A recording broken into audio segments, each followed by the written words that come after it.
Trabalhos, queria fazer um aviso, um convite, não é bem um convite, porque todo mundo aqui é copartícipe, é adulto e militante. É o seguinte: nós estamos fazendo um esforço aqui a partir da Comissão Estadual da Verdade, da organização do ato que vai ocorrer lá na sede da UBAN, do DOI-CODE, da delegacia da rua Tutóia com a Tomás Carvalhal.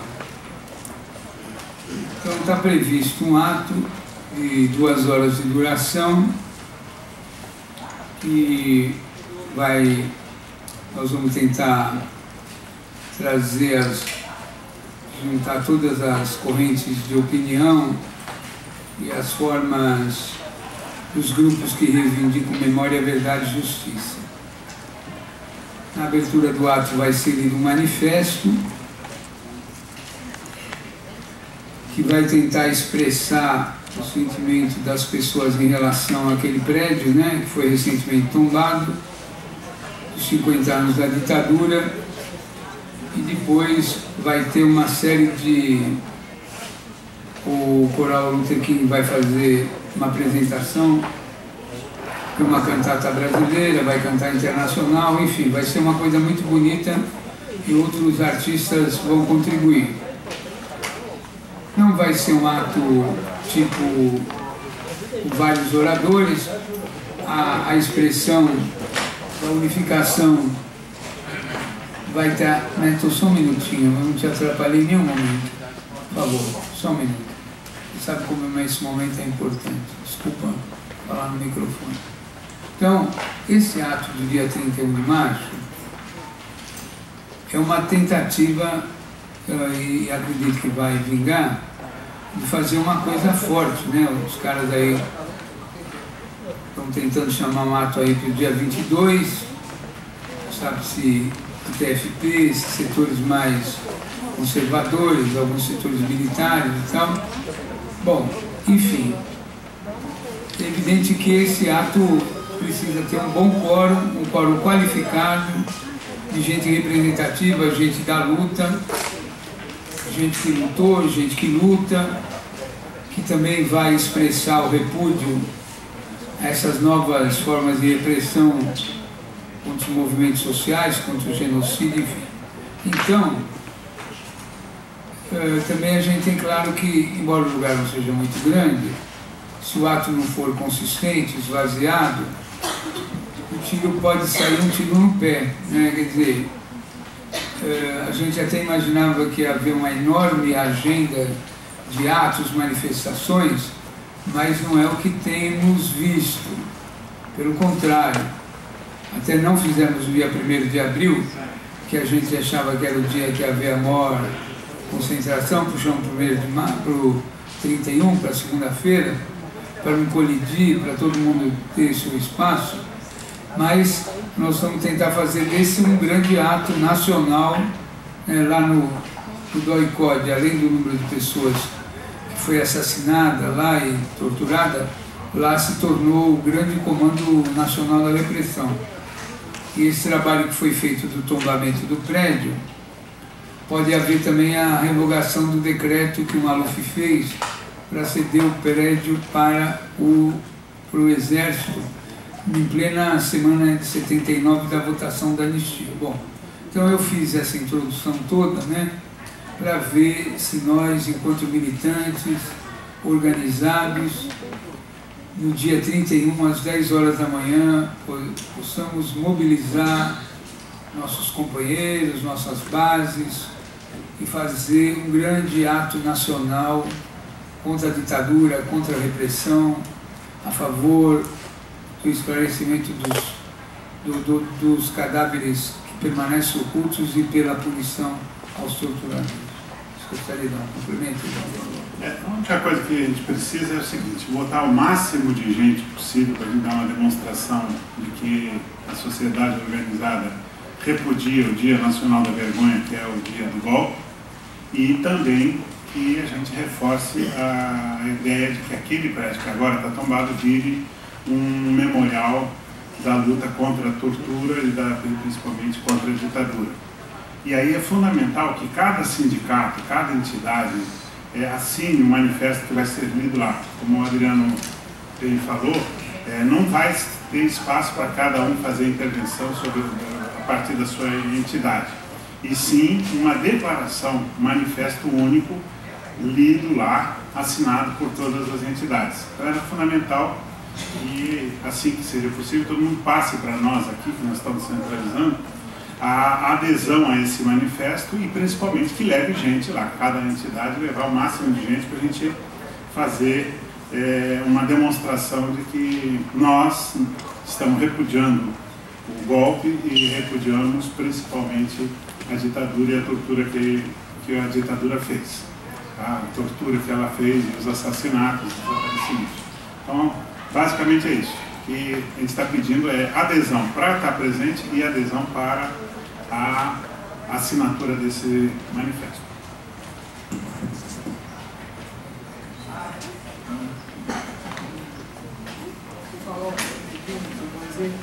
Bom, é o seguinte, primeiro eu queria dizer que são 2 horas da tarde e nós devemos pensar um final para essa reunião, né? Porque afinal hoje é sábado, né? Então, o que podemos pôr assim como limite para essa reunião? 4h30. Tem aqui os cariocas que estão aqui, estão loucos pela tarde paulista, né? Que é mais importante que a noite paulista, né? Uma tarde de livrarias, né? De coisas, sei lá o quê. Hein? Exatamente. E vai ter, né? Vai ter, porque tem chovido no fim da tarde, há vários dias, e é precedido de uma garoazinha. Mas, o seguinte, 4h30 também, a gente pensar, 4 horas. 4h30, 4 horas. Entre 4 horas, indo no máximo até 4h30. Então, 4h14, como está dizendo o Ivan aqui. De qualquer forma, estão previstos agora, vamos ter um debate. Mas antes desse debate, tem 2 pequenos vídeos de 3 minutos que foram preparados para serem exibidos agora. Eu nem sei bem sobre o que eles são, mas devem ser, quer dizer, adequados ao que nós estamos discutindo. E depois eu vou somente falar por 1 minuto sobre o material que está sendo entregue, que foi entregue a vocês, e nós então iniciamos o debate. Então, Neto, pode providenciar aí um pouquinho, doutor. Como as pessoas, a maioria das pessoas que está na sala agora não esteve de manhã, vamos fazer um pequeno resumo do que ocorreu de manhã, rapidinho, para as pessoas saberem sobre o que vai ser o debate. Ah, sim, pois era a ideia dos 2 vídeos, um resumo e o debate. Mas se você achar, a gente faz o resumo, os 2 vídeos e o debate? Eu vou usar a palavra, né? Tá. Então, nós estamos continuando a audiência pública, a 114ª audiência da Comissão da Verdade, hoje sobre o financiamento das empresas. Como a maioria das pessoas foi convidada para vir no período da tarde, então vou fazer uma breve síntese do que aconteceu de manhã, e é sobre isso que nós vamos discutir à tarde. Pela manhã, houve 4 apresentações, 4 temas. Um apresentado pelo Dr. Marlon Alberto Weicher, Procurador-Geral da República, que falou sobre desde a questão da participação das empresas na Segunda Guerra Mundial e a partir daí toda a legislação que foi desenvolvida sobre a participação das empresas no financiamento e manutenção de graves violações a direitos humanos, inclusive no período da ditadura brasileira.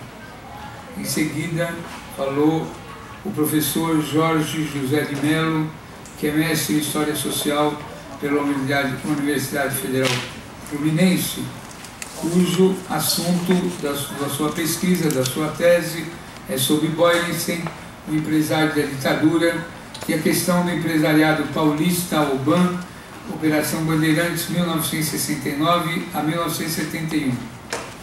Em seguida, falou a professora, jornalista, roteirista, pesquisadora, Denise Assis, que falou sobre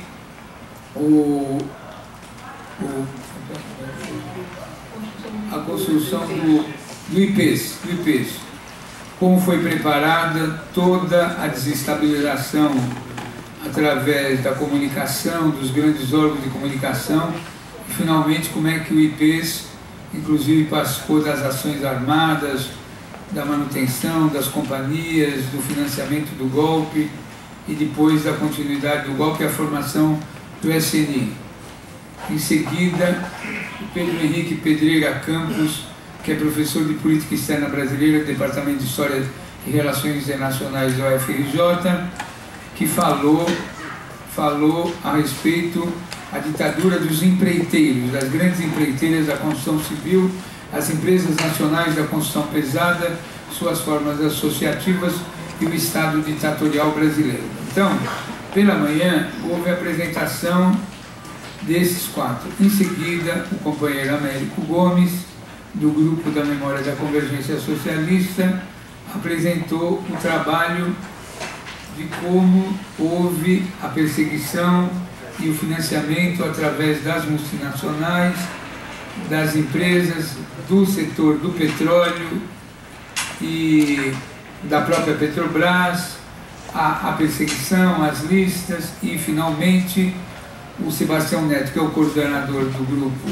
13 dos trabalhadores, apresentou seu trabalho da oposição sindical metalúrgica, das chamadas listas produzidas pelo patronato para demissão, prisão e tortura dos trabalhadores. Então, foram essas 6 questões abordadas de manhã e agora a Denise Assis trouxe um material recuperado por ela de cerca de 14 filmes e ela apresentou um deles sobre filmes que dizia sobre a participação do IPES. Então agora à tarde nós vamos debater, só praticamente foram feitas as apresentações, uma ou outra pergunta bem pontual, e agora, embora o Dr. Marlon Alberto Weicher tenha se retirado, está aqui presente o professor Jorge José de Mello, o Pedro Henrique, a Denise Assis, o próprio Américo Gomes, Américo Astuto e o Sebastião Neto. Então agora, nessa parte da tarde, e eu também registro a presença do jornalista representando a Comissão Municipal Ivo Patarra e seu presidente Gilberto Natalini, da Comissão Municipal da Verdade Vladimir Herzog, da Câmara Municipal de São Paulo. O padre Jaime também mandou um convite, porque eles vão fazer uma sessão lá da Comissão Municipal da Verdade Vladimir Herzog, lá na Zona Sul, 29 de março, 15 horas, lá na Sociedade Santos Mártires, homenagem a Santos Dias da Silva e a descomemoração do golpe. Nada mais? Vamos retomar então? Doutora Rosa Cardoso. Não, vamos então fazer o seguinte, vamos ver os 2 vídeos, né? Depois eu falo 1 minuto, 2 minutos e nós abrimos o debate, tá bem? Realmente foi muito oportuna a sua intervenção, porque eu não faria uma rememoração, assim, uma recapitulação do nome de cada um, mas isso é importante porque tem pessoas que não estavam aqui na parte da manhã e tiveram uma notícia mais organizada, mais formalizada do que aconteceu. Então, esses 2 vídeos eu não entendi, não são os vídeos que... Não, é um vídeo daquele do carcereiro aqui, fala do ICOD, e uma do Ivan falando um pouco, a questão do ICOD empresários, é isso, 2 videozinhos. Não estavam aqui para vocês, Américo, né? Não tem direito autoral, tá? Uso de imagem. Talvez o áudio seja um pouco ruim, não sei, tá? A ditadura era uma ditadura de classe, entende? E era bancada fundamentalmente pelo imperialismo norte-americano, certo? Todos os planos que foram feitos aqui, toda a trama do golpe teve a ver com o Departamento do Estado, com a Embaixada dos Estados Unidos, como foi citado aqui, e isso houve uma operação comum, que é a Operação Brother Sun, que inclusive o imperialismo norte-americano já preparou seus navios para sair do Panamá, para vir para a costa brasileira, no caso de existir resistência do movimento contra o golpe militar. E isso tem a ver porque existia esse movimento das grandes multinacionais nisso. É fundamental como primeiro passo, que nós achamos, nós defendemos, que não só nós temos que apurar a verdade, ter a memória, mas também tem que ter a punição desses, não só dos agentes de Estado, também dos financiadores da campanha. Isso é fundamental, e é por isso que, por exemplo, a atuação nossa na comissão é ver quem eram os trabalhadores que foram prejudicados pela ditadura, esse é um levantamento que nós queremos fazer, né, nos setores. Agora, também, quem eram os infiltrados que existiam, porque dentro da Petrobras existiam infiltrados que faziam o serviço de deduragem para a ditadura, como também algumas fábricas metalúrgicas. Nós, por exemplo, identificamos na Manesman, agora em Belo Horizonte, Contagem, certo? E, como eu disse, do lado dos financiadores, porque, veja só, como se citou aqui, a UBAN, na verdade, era uma operação paramilitar e foi financiada pelo grande capital aqui da Fiesp para fazer essas operações que eram absolutamente legais. Eu fui capturado junto com meu pai, né? Todo mundo sabe quem sou eu, Antônio Seixas, preso junto com meu pai, nós fomos torturados juntos. Meu pai foi assassinado de tortura depois de 2 dias de tortura direta, não no DOPS, lá na UBAN, no DOI-CODE. Quando eu fui levado para o DOPS, uma das vezes que me levaram para interrogatório, uma figura que tinha lá, que anda aí pela Polícia Paulista, que hoje é delegado Carlos Alberto Augusto, na época era o chamado Carlinhos Metralha. Era bem jovem, ele andava com uma metralhadora lançada no peito e não tirava aquilo para lugar nenhum. Foi um apelido dado pelo José Carlos Estrada da própria equipe do Fleury, não era nosso apelido, não. E ele, um dia subindo comigo, ele me diz assim: você era de qual organização? Eu provocativamente disse: eu sou do MRT. Aí ele fala: MRT do Devanir? Eu respondo: do comandante Henrique. Aí ele fala assim para mim: você sabe que nós matamos ele no pau aqui? Ele foi torturado durante 3 dias, não deu uma informação, cuspiu na cara do Fleury, e depois de 3 dias o doutor Fleury resolveu matar para não transformá-lo no segundo Bacuri. Então essa é a história contada por um cara do lado de lá, que conta essa história e complementa dizendo: nós vamos te matar igual, cara, você é muito metido.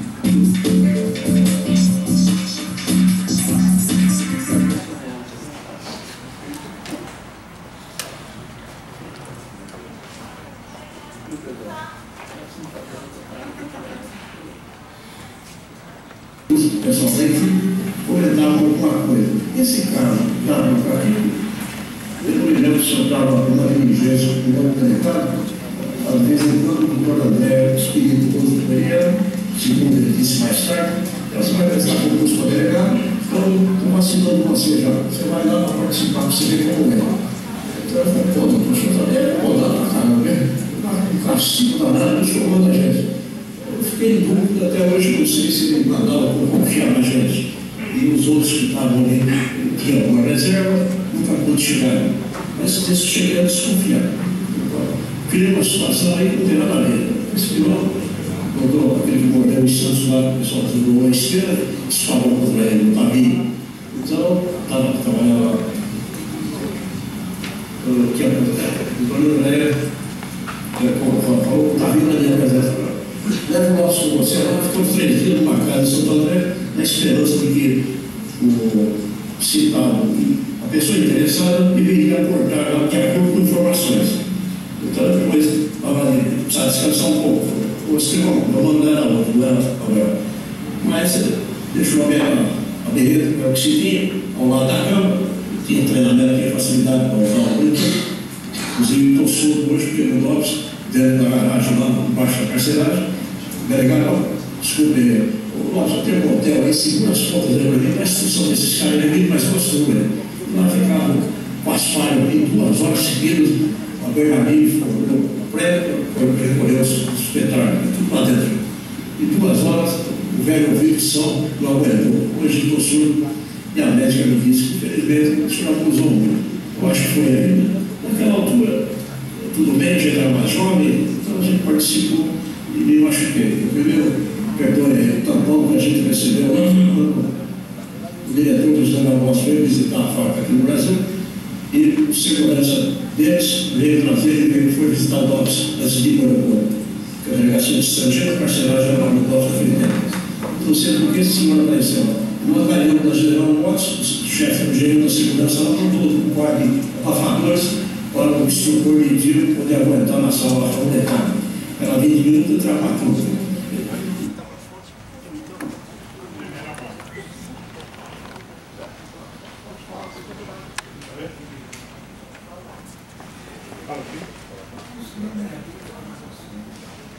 Aqui o escrivão, esse é o escrivão do DOPS, que foi cedido ao DOI-CODE, ele trabalhou lá durante 5 anos e meio, e ele relata duas coisas, que no prédio do DOPS, tinha embaixo do prédio tinha um stand de tiros, cujo revestimento de aço, para receber as balas e não furar, obviamente, foi feito pela Cofres Bernardino, e que o revestimento acústico e o tampão para os ouvidos, quem praticava, os instrutores, tinha sido doado pela General Motors.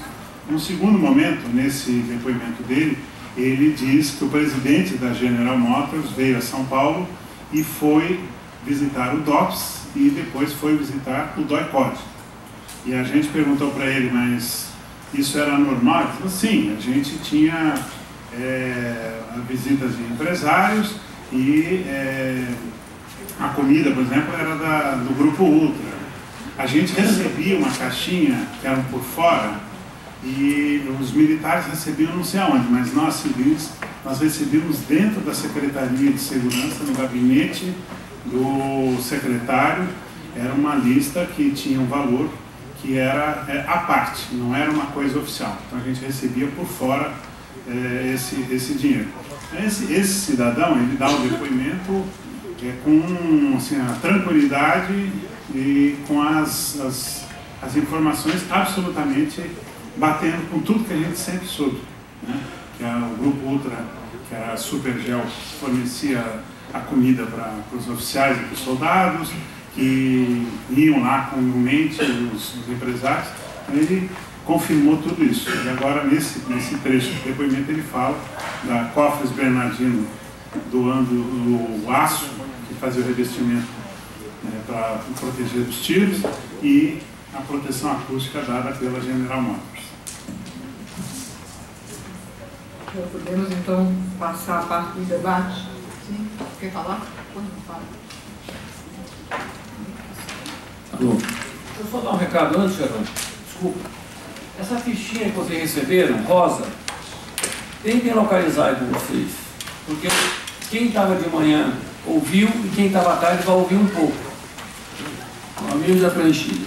Não, é o que vocês podem acrescentar, por favor, isso aqui para devolver para a gente. Tá? Quem puder devolver, tiver o que falar. Tudo bem? Bem importante para nós isso aqui. Bem importante. Posso agora? Bom, quantos minutos eu tenho para falar? 3. É brincadeira. Você dá para o sindicalista 3 minutos, a mesma coisa que assassinar o cara. Então, é igual assassinar o sujeito. Só um pouquinho, para não matar o Geraldo. O Geraldo, queria ter citado antes, é o trabalhador na Comissão da Verdade do Rio de Janeiro, fundador da CUT, presidente da CUT, dos metroviários. Tá? Agora, ex-senador. Negro, senador. Foi ele a Benedita, não teve a Benedita antes, né? Então é o seguinte, mas Geraldo, você não pode criar um padrão para todo mundo falar igual a você. Tem até as 4 horas para terminar. Você tem mais tempo, você tem direitos históricos. Entendeu? Mas não pode criar um padrão. Não acho que todo mundo aqui é Geraldo Santos, não. Não, olha só, pelo seguinte, porque de repente, num debate como esse, nós temos ainda aproximadamente 2 horas, podia ser 5 minutos, eu acho. Geraldo, faz o seu tempo, aí faz o tempo dos outros que você vai. Então não vou também me estender muito não vou ser egoísta de querer falar o tempo todo sozinho. Então, você já me apresentou assim parcialmente, eu vou me apresentar. Eu sou Geraldo Cândido, eu sou ex-operário metalúrgico, operário naval, metroviário já aposentado, sindicalista, muitos anos de luta. E atualmente eu estou membro da Comissão Estadual da Verdade. E estou também diretor da Associação Nacional dos Ex-Presos Anistiados Políticos. Bom, na parte da manhã, aqui foi feita a apresentação, né, por parte de alguns pesquisadores, um tema muito importante para nós, que trata dos trabalhadores, né?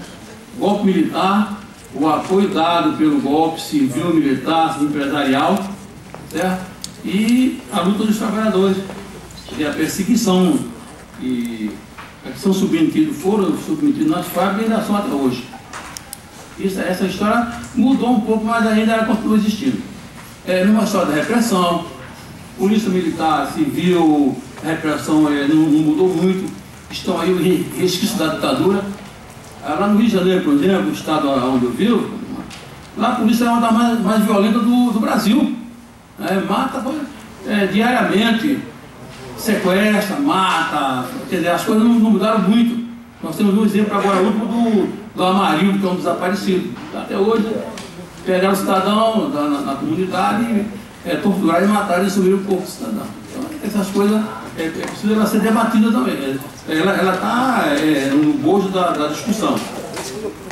Então, a questão dos trabalhadores do golpe militar, e aí eu posso falar um pouco, porque à época eu era militante, já naquele período, jovem operário militante nordestino, tinha vindo lá, mas estava na luta.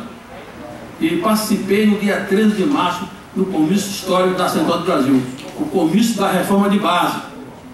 E nós participamos.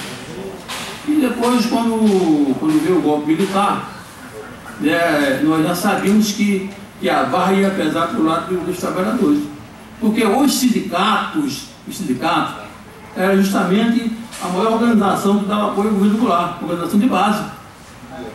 Defendia a reforma de base, o apoio estava no sindicato. O comício da Central, do dia 13 de março, lá na Central, com mais ou menos 200 mil trabalhadores e estudantes, os sindicatos que mobilizaram e levaram para lá. Então era um negócio. Aí os milicos, quando deram o golpe, eles caíram dentro do sindicato. O sindicato, em sua maioria, tiveram suas direções afastadas, preso, torturado, assassinado, enfim, fizeram uma lenda em cima dos trabalhadores do sindicato, além de quebrar o patrimônio dos sindicatos. O patrimônio foi quebrado, eles tentaram no sindicato para quebrar tudo. Fizeram isso em vários sindicatos no Rio de Janeiro. O sindicato dos bancários foi um deles, o sindicato metalúrgico do Rio, que bancou a questão do levante lá dos marinheiros. Quer dizer, os militares estavam com ódio de metalúrgico. Quando eles deram o golpe, eles foram ao sindicato para destruir o sindicato. Então fizeram isso, sindicatos operários navais lá de Niterói. Sindicatos operários navais, um sindicato histórico. Tá vendo? E quando em 63, quando eles queriam fazer um congresso de apoio à Revolução Cubana, o Camargo, que era o governador do Rio de Janeiro, proibiu um congresso no Rio de Janeiro. Lá o sindicato operário navais fez o congresso lá no sindicato. Foi feito sindicato latino-americano de apoio à Revolução Cubana. Era um sindicato que que o Brizola ia no sindicato, nas assembleias, o Luiz Carlos Prestes ia nas assembleias do sindicato, trouxeram a Dolores de Barulho, ela passionária para o sindicato do Carnaval. É um sindicato só. Mas quando eles deram o golpe, foram todos lá para o Caio Martins de Niterói, presos e torturados no Caio Martins. O sindicato foi todo quebrado. Eu estive lá numa assembleia, a última vez, até que o Vitor também, que assessor, estava lá também, uma senhora que estava lá, já com 78 anos, foi lá e falou conosco, mostrou na cabeça dela a cicatriz que levou a cacetada do cara do exército, que levou 18 pontos na cabeça. E o marido dela foi para o Caio Martins, ela foi torturada, quase que morreu no Caio Martins, que deu tortura. Então a classe trabalhadora, irmãos, ela sofreu muito. Os militares deram esse golpe, para atender a reivindicações necessárias, do empresariado. E aí os trabalhadores pagaram a história. Eu vou resumir, porque não quero também tomar muito tempo, mas em relação ao Rio de Janeiro, nós, enquanto membro da Comissão Estadual da Verdade, lá nós temos o nosso GT sindical. O companheiro Vitor, que é assessor nosso, está aqui presente, nós temos feito um trabalho justamente visando essa questão dos sindicatos, da organização sindical, fazer um levantamento do que ocorreu naquele período, né? Os sindicatos que sofreram intervenção, os sindicalistas que foram presos, os sindicalistas que estão desaparecidos até hoje, os familiares dos militantes que estão, que foram mortos, mas os familiares estão aí. Então nós temos feito um trabalho nesse sentido, temos realizado audiências públicas no sindicato, né, trazendo os sindicalistas que foram presos e torturados para fazer o depoimento, o testemunho da verdade. Fizemos aí vários sindicatos, criamos as comissões internas, porque é importante que cada sindicato tenha a sua comissão que possa fazer o levantamento, os próprios trabalhadores da categoria, fazer o levantamento de quais são os companheiros que foram presos, torturados e desaparecidos. Então acho que isso é um trabalho importante. Nós temos algumas dificuldades, por exemplo, nós temos uma reivindicação, conseguimos abrir os arquivos da CSN, da Siderúrgica, e até hoje não conseguimos, eles não permitiram. Já foi feito o ofício, a Comissão Municipal de Volta Redonda já encaminhou o ofício para a CSN, mas eles não autorizaram o acesso aos arquivos da CSN. Tem algumas empresas que são estratégicas nessa questão. Por exemplo, a FNM, a Fábrica Nacional de Motores, que agora é a Fiat. Também tem uma história interessante. Naquele período, houve uma luta lá na FNM, lá em Xerém, o Partido Comunista era muito forte, tinha uma quantidade enorme de militantes, e lá foi um negócio, a ditadura passou lá violentamente na FNM. Também é uma empresa, deve ter lá os arquivos, deve ter muita história naqueles arquivos. Então, CSN, FNM, Petrobras já foi conseguido. A Comissão Nacional, a CNV, conseguiu. Enfim, mas essa é uma luta que nós temos que fazer. Para poder trazer à tona todas essas questões. Essa pesquisa que foram feitas em relação às empresas que apoiaram o golpe, né, a empresa que foi apresentada na parte da manhã, foi apresentada aqui, quer dizer, é uma parte dessa história, mas tem muita coisa para ser vista. Tem muita coisa ainda. Apesar que nosso tempo é pouco, porque nós somos as comissões, a nacional e as estaduais, foi criada com morte anunciada. Isso é o problema, porque nós somos morte anunciada. Então, nós sabemos que nossa vida é curta, enfim, mas de qualquer maneira, nós temos que aproveitar esse período para fazer um trabalho para aprofundar a pesquisa, o levantamento, fazer audiências públicas, tomar o testemunho da verdade. Inclusive, lá no Rio de Janeiro, nós já convocamos vários milicos para depor em audiências públicas. Eles até nem vão, aí vão no advogado, não, porque não sei o quê, mas nós convocamos. Inclusive, nós conseguimos um negócio importante, e foi encontrar lá um milico velho de 80 e tantos anos, que deu para nós a informação sobre a farsa do Rubens Paiva. Porque o milico disseram que o Rubens Paiva tinha sido levado para outro local, e caiu um comando armado, foi lá e interceptou o carro da repressão, e aí resgatou o Rubens Paiva e queimou o carro. Quer dizer, isso nunca existiu. E aí o cara falou para nós, um coronel velho, contou a história. E aí foi feita tanto o depoimento, como tudo foi apresentado na Rede Globo. Quer dizer, uma farsa enorme dos milicos, dos militares, e nós desmascaramos. E aí quando a imprensa procurou eles para falar, eles não falaram nada. Eles se negaram a falar, dizer qualquer coisa. Eles não tinham que falar. Porque aí o pessoal falou para ele, e aí, a farsa foi desmontada, e aí? Eles não quiseram nem assunto, né? não fizeram comentário.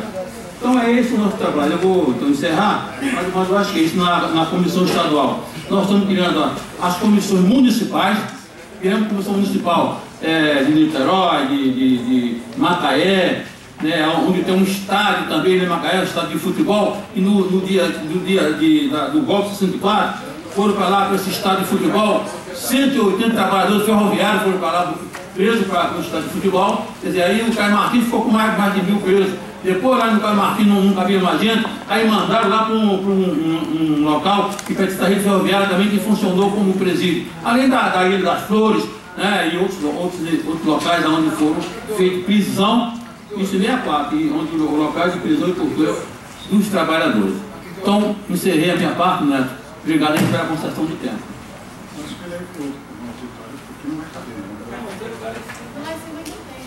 Chega mais uma pessoa, não tem que sentar. Agora vai ser muito. Ainda tem lugar. Bom, é o seguinte, eu queria dizer primeiro a vocês que as exposições de hoje, da manhã, que está feitas durante a manhã, estão contidas, estão resumidas num. De manhã houve um trabalho de um grupo de estudos, né, um primeiro encontro, uma primeira aproximação desse tema, que é a relação entre as empresas e o aparelho de Estado e as empresas e a preparação do golpe, e que nós procuramos construir aqui um painel que vinha desde a preparação do golpe militar, onde nós procuramos acentuar, mostrar, né, por que é que hoje se fala tanto que esse golpe foi civil-militar e não um golpe militar, porque efetivamente foi um golpe construído por empresas, foi uma ação da classe empresarial, mas não de todas as empresas, né, como nós mostramos aqui também. Havia desde a década de 50, desde o governo de Juscelino, a formação de um grupo empresarial multinacional muito representativo aqui, aliado também a um capital também associado a eles, também com muitos interesses no crescimento desse grupo multinacional, porque esse crescimento os favorecia. Então, esses grupos, né, que terminaram as pesquisas anteriores a 64, demonstram que eles tinham a supremacia financeira inteira, eram grupos multibilionários, eram grupos bilionários, esses associados. Eles percebem essa contradição que existe. Ora, nós economicamente temos a supremacia, estamos vendo aí um governo que está atuando contra nós perigosamente, nos colocando numa situação de muito risco. Essa contradição é insustentável. O que nós vamos fazer? Eles começam preparando projetos, querendo um outro tipo de intervenção, e quando o João Goulart assume, eles decidem muito claramente para eles, e também depois abertamente já para alguns setores da sociedade, que eles vão preparar uma ação política, né? Criam IPs que tem mais contato com a sociedade, que é um grupo de cooptação, de integração, de propaganda de determinadas ideias. Criam o IBAD, que articula mais os grupos de direita, os partidos de direita, e que se arma também. Cria um grupo, uma frente parlamentar de direita também.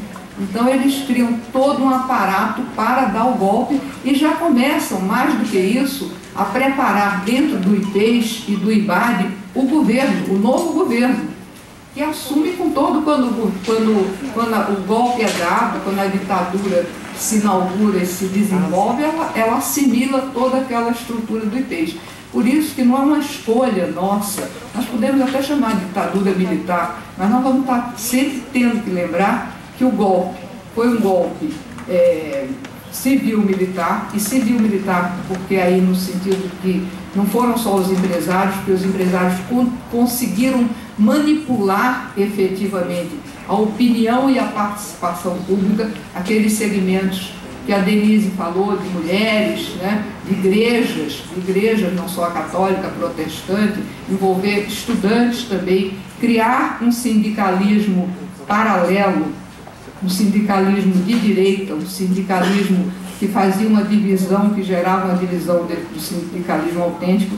Inclusive, há um capítulo que é muito expressivo de um livro clássico aí sobre o golpe e a ditadura, que está sendo distribuído a vocês, para vocês verem como esse movimento sindical de direita se multiplicou e se capilarizou dentro do movimento sindical, de modo que quando aconteceu o golpe, né, estavam todos já muito preparados, muito vigiados, para que imediatamente pudessem ser perseguidos, presos, reprimidos, porque estava tudo isso levantado, que o movimento sindical já estava convivendo com esses braços do empresariado, criados pelo empresariado de caráter multinacional e o associado aqui.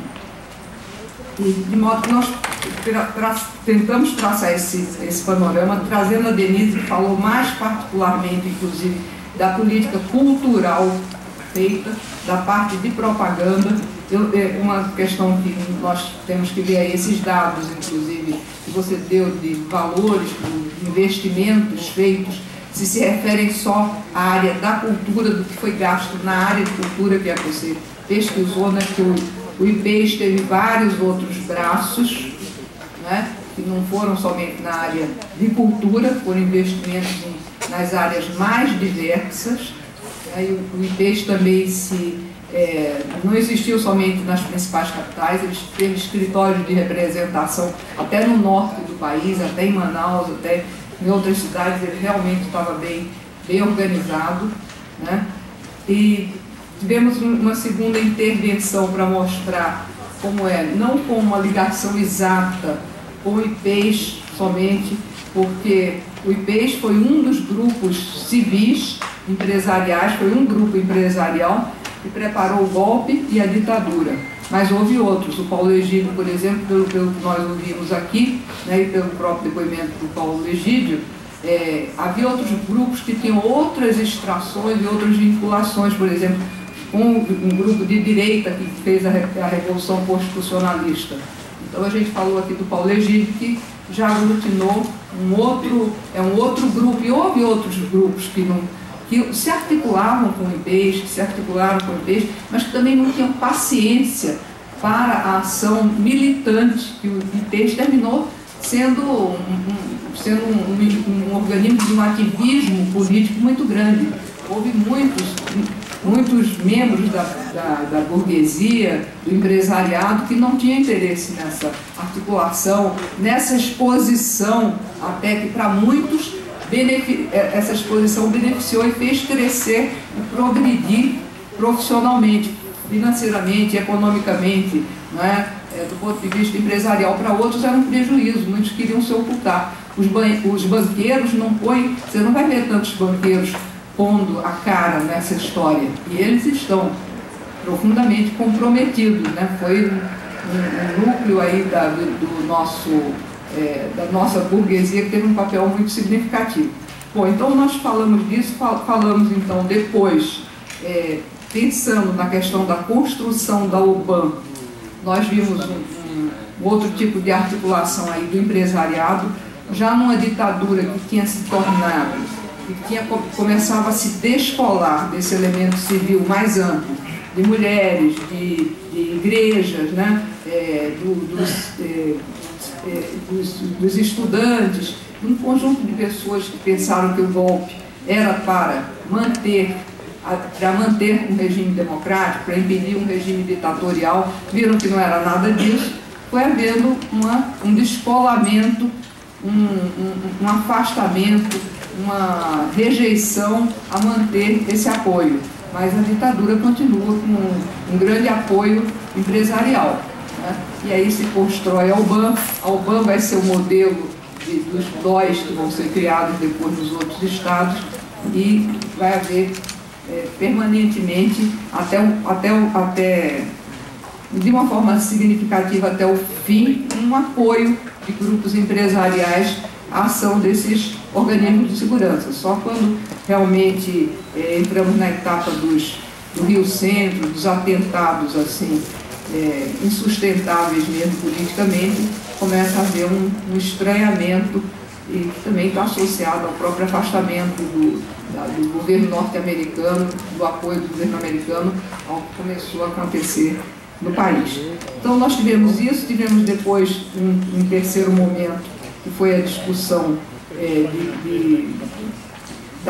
do empresariado na área de construção pesada, que apoiou a ditadura, né, e mostrando já a política da ditadura, mas que passou para nós, então, de uma forma muito viva, essa compreensão de que a ditadura foi realmente uma ditadura empresarial, foi uma ditadura militar, empresarial militar. E eu acho que no caso de a gente hoje contar aqui o Marlon, e o tema que ele apresentou hoje vai ser objeto de uma discussão mais aprofundada, porque é o tema também da discussão da responsabilização. Nós vamos ter que discutir isso e trabalhar isso com mais cuidado, porque nós podemos, como comissões da verdade, fazer uma responsabilização institucional, e devemos fazer, e vamos ter que fazer seletiva, evidentemente. Nós não vamos retomar todas as empresas, mas vamos fazer alguma coisa seletiva, e por isso temos que fazer uma coisa cuidadosa, bem pensada, para ver o que é que realmente, que empresas são essas, que pessoas são essas que nós vamos atribuir uma responsabilidade institucional. Eu acho então que a gente tem que agora entrar nesse debate. Há questões que já estão anunciadas aí como questões importantes, há de haver pessoas que não concordam que se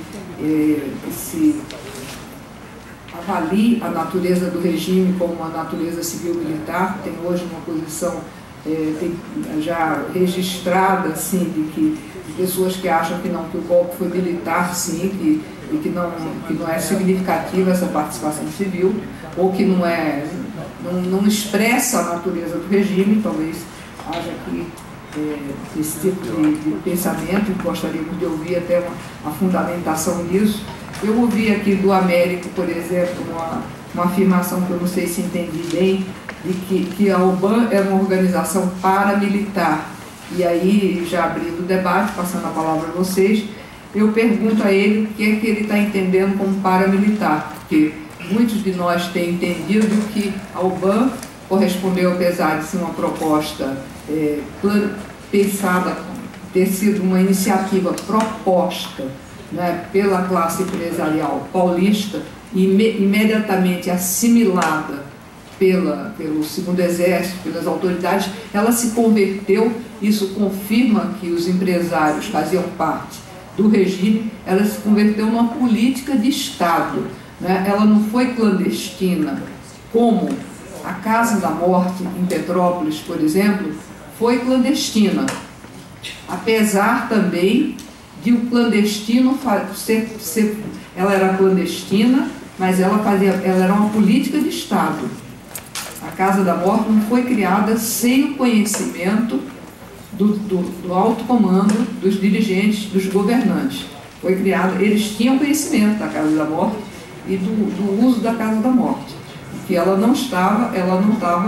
era clandestina, como aconteceu em outros países também, no Chile e na Argentina, nesses centros de desaparecimento, de extermínio e de morte, que eram pleno conhecimento do sistema, dos Videlas e dos Pinochets, mas que não eram apresentados à opinião pública, sobretudo com receio da opinião pública internacional. Então, eu te dou a palavra e depois ao Américo. Só para complementar, eu ouvi de um... Se apresenta, Denise, para o pessoal. Denise Assis, jornalista e assessora da Comissão da Verdade do Rio, de um ex-participante da repressão.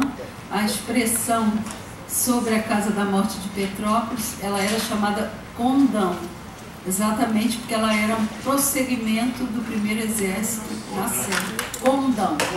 Codão. Codão. Mas eles usam a expressão condão, talvez por não sabe, codão, porque era um braço do primeiro exército na tortura, né? Era o aparelho da tortura do DOI-CODE, que era do primeiro exército na Sérvia.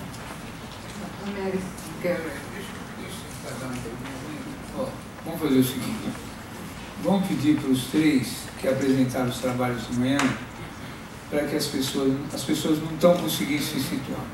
Então, sem prejuízo do Américo voltar, porque também ele é um dos que apresentou o trabalho, que os três convidados do Rio, a professora Denise, o Pedro Campos e o companheiro Jorge, façam um resumo do que falaram de manhã, aí o Américo retoma e a gente abre para todo mundo. Tudo bem? Então vamos lá.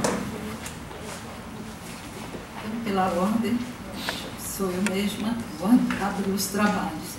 O que foi dito aqui, né, do ponto de vista do meu trabalho, eu localizei no Arquivo Nacional um conjunto de 14 filmes que serviram de instrumento de convencimento à sociedade para que aceitasse, não só aceitasse, como ansiasse pelo golpe.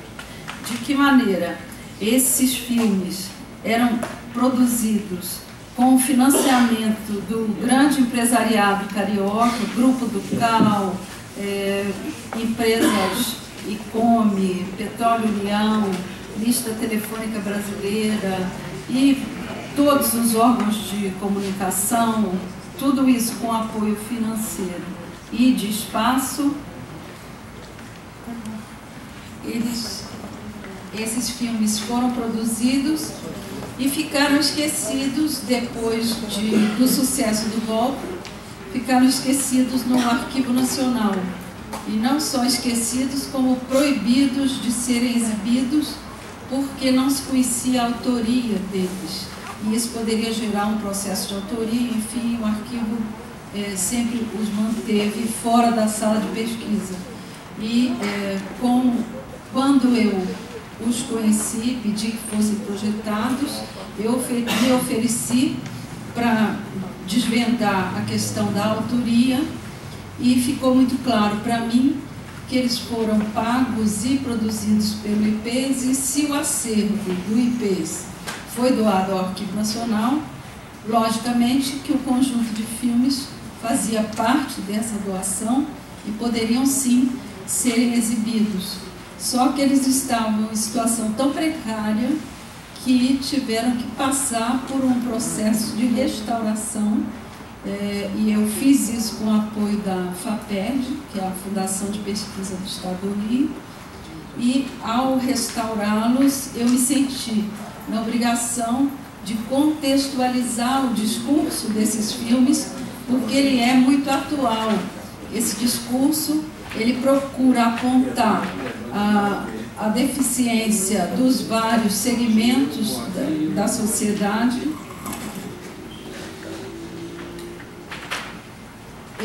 apontando, por exemplo, as rodovias estão caos, as ferrovias estão caóticas, e esse sentimento de insatisfação levou a classe dominante, a classe média, a pequena burguesia a ficar radicalmente contra o governo,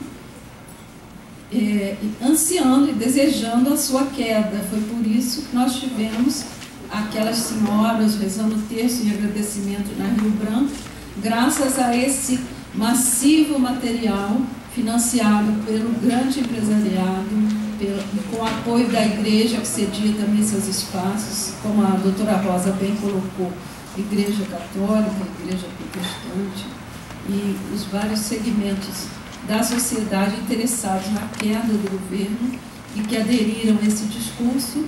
Eles então apoiaram esse golpe, que teve esse caráter civil, e eu reputo a ação final aos militares, mas evidentemente que no bojo das fileiras do Exército, esse desejo e essa conspiração, ela era patente e não era uma coisa nova, porque isso, eu vou concluir rapidinho, mas só historiando, os nossos oficiais, Castelo Branco, Edinardo Melo, conviveram com os americanos nas bases da Segunda Guerra e conheceram os princípios da segurança americana e também os avanços tecnológicos, e voltaram da guerra sonhando com esse país avançado que a gente não tinha, porque o Brasil estava mal saindo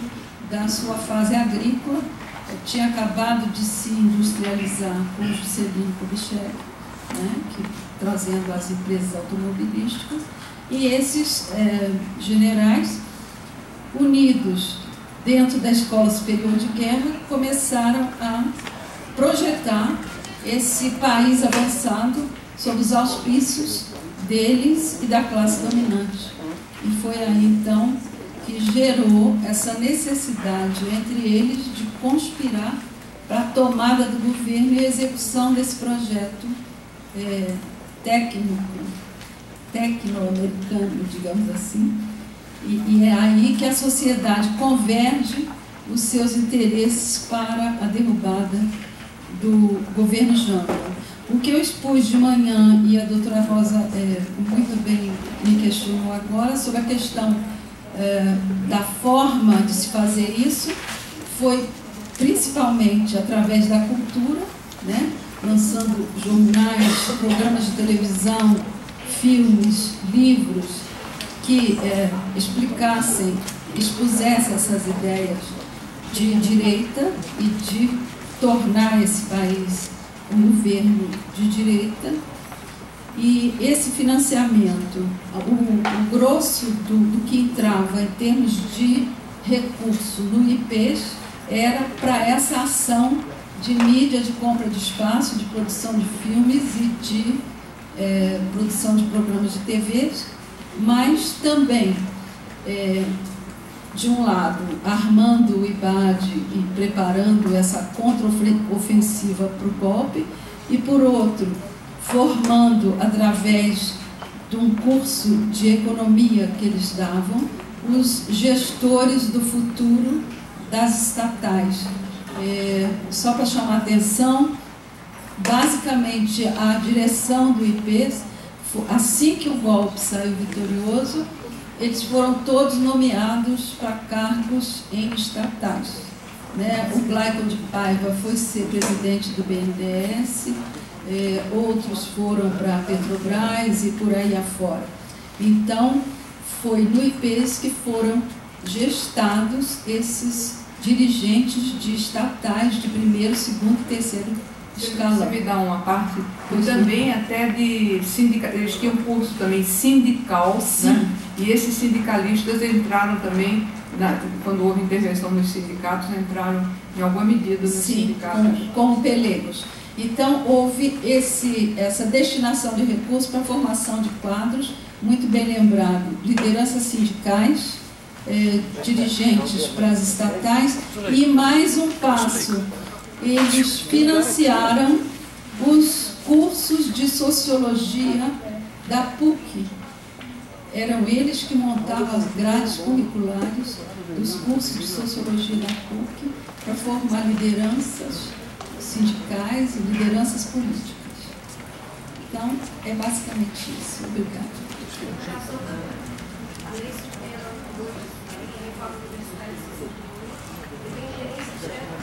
Sim, aquele acordo USAID, MEC-USAID, era todo calcado nessa base de estudos feitos no bojo dessa Constituição.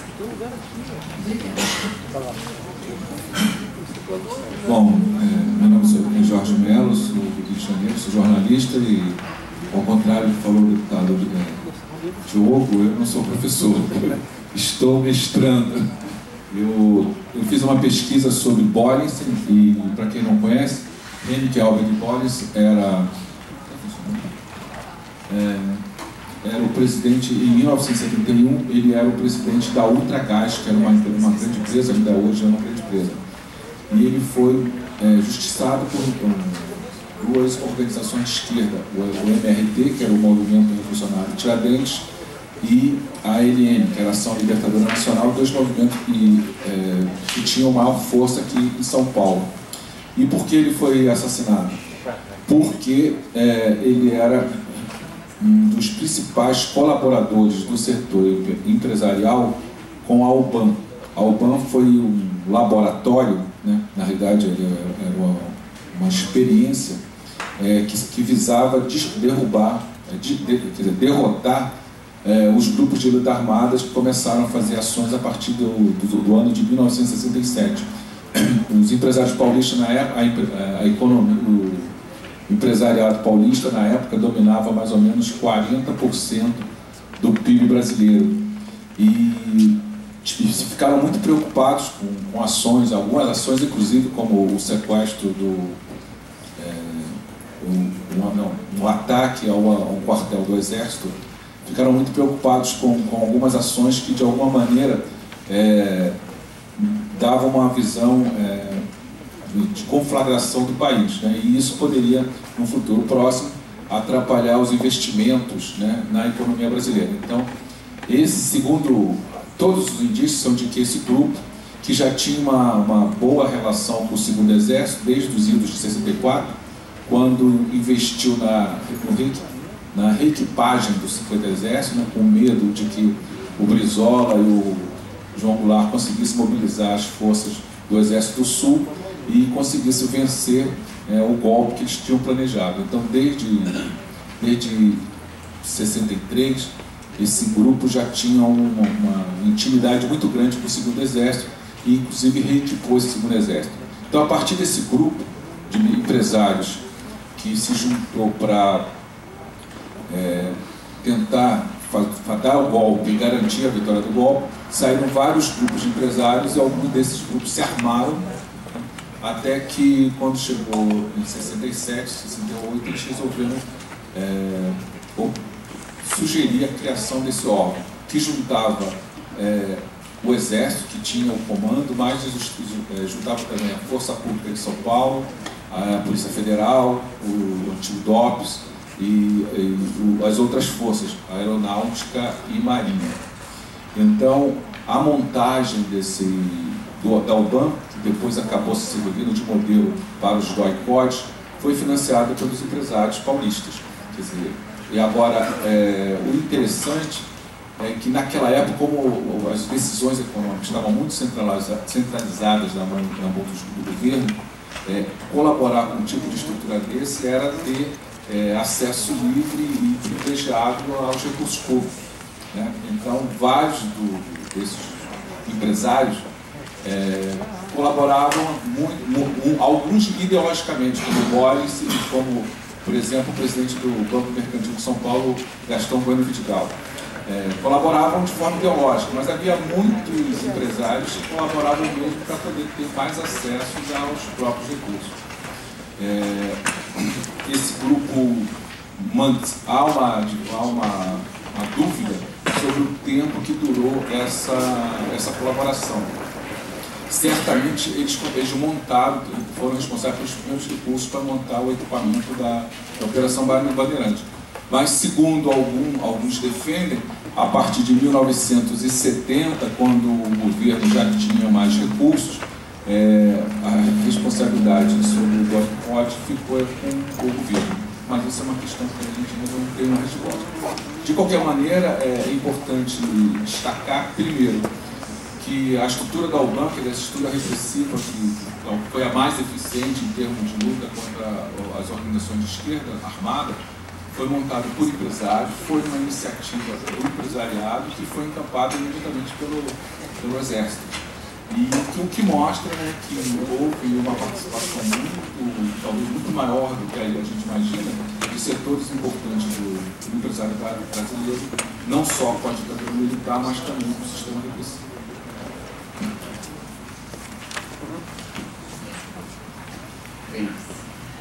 Boa tarde. Meu nome é Pedro Campos, eu sou do Rio de Janeiro também, professor da Universidade Federal Rural do Rio de Janeiro, né, e doutor em História pela UF. Eu vou bem brevemente resumir o que eu falei aqui de manhã, né, e eu apresentei basicamente a minha pesquisa de doutorado, né, a minha tese, que é sobre os empreiteiros na ditadura, né, a participação das empresas, construção pesada na ditadura brasileira. Minha pesquisa, a partir de questões presentes, eu entender a origem histórica do poder desses empresários que atuam no setor de obras públicas, obras de infraestrutura e coisas desse tipo, e eu fui verificar que é na ditadura que eles deram um grande salto, né, se tornaram grandes grupos, com várias ramificações, grupos diversificados, inclusive com atuação internacional.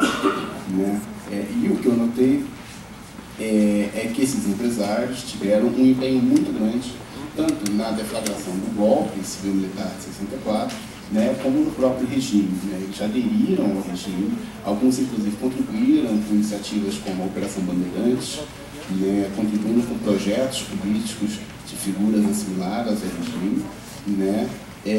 Tiveram participação expressiva dentro do aparelho do Estado, cumprindo algumas funções importantes, seja diretamente ou via representantes em funções e agências bastante, digamos assim, relevantes dentro do aparelho do Estado, né? E em troca eles foram altamente favorecidos pelas políticas de Estado implantadas naquele período. Né? Então, com essas políticas implantadas em seu favor, esses grupos tomaram um novo porte, houve uma concentração no setor, né? A gente teve formação de grandes grupos na área de construção pesada, né? E eles chegaram na ditadura um setor bastante concentrado, né, e muito fortalecido. Né? E as conclusões ao que eu cheguei na pesquisa que eu queria apresentar aqui é que isso comprova a tese que não foi anunciada por mim, mas originalmente pelo professor René Dreyfus, né, de que se trata de um golpe, de uma ditadura civil-militar, né, e como destacam outros autores, como o próprio Dreyfus, mas também Renato Lemos, professor da UFRJ, é necessário qualificar esse elemento civil, já que não foi toda a sociedade brasileira que aderiu à ditadura e ao golpe. Né? É preciso verificar o elemento classista, né, como o Américo chamou a atenção e outros, desse elemento civil, que é um elemento preponderantemente empresarial. Né? E é preciso entender também que na ditadura residem certas questões do Brasil hoje, da nossa sociedade hoje, né? Dentre as quais a gente verifica que os grupos que se fortaleceram naquele momento estão aí hoje. E eles têm um amplo poder econômico, um amplo poder político no Brasil atual.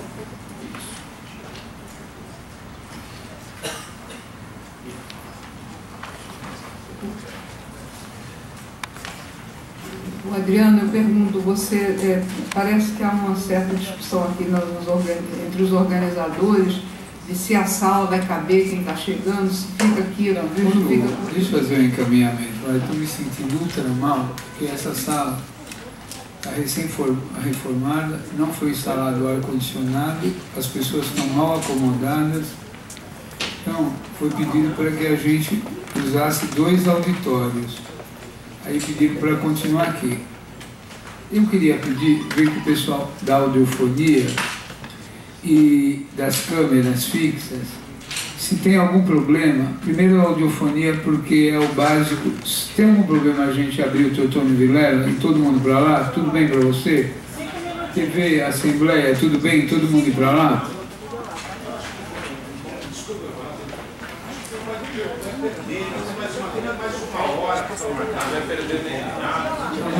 Deixa eu tentar fazer um comentário. Eu estou aqui quietinho o tempo todo, só queria dizer uma coisa. Comissão da Verdade não tem esse negócio de ter hora para acabar. Aqui é depoimento, é tomada de depoimento, aqui é coisa séria. Não é discussão política, não é show.